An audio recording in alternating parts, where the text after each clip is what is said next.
So let's start with these resignations. It happened just within the last few hours. What do we know? Who handed their resignation to Zelensky, and what does it mean for the outcome of the war?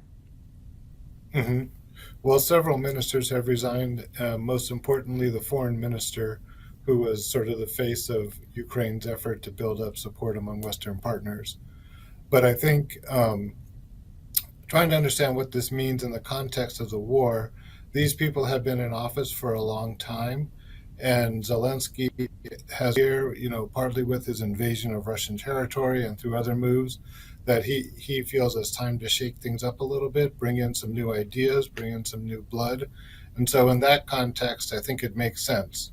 That's how democracies usually, you know, make things happen in a way that autocratic systems, which are more prone to personal loyalty to the leader, and then backwards back down to those ministers, operate. So I think part of the key is here is to take advantage of these democratic um, institutions in the way that they can bring in new ideas, and so I think that's what Zelensky is trying to focus on with this change. I see. So this was not an act of protest from the foreign minister. This is something that Zelensky himself requested. It looks like it. I mean, we don't know all the details yet, but it seems to be part of his bigger plan. He's announced that he has a plan for ending the war ultimately. And so I think he'll be coming to the United States in a few weeks and talking to other Western leaders.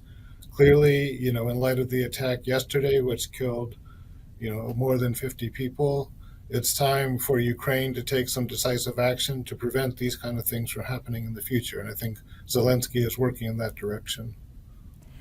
And also, you mentioned the missile attack. Do these resignations have anything to do with the recent missile attack, or were we going to hear this news regardless of whether Russia attacked yesterday or not?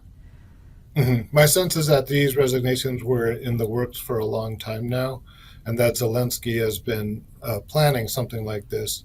I think, he's playing the long game. He's looking forward to a way that they can much more strongly gain the initiative against Russia and think about different techniques that they've been using. So I think this is just part of that bigger plan.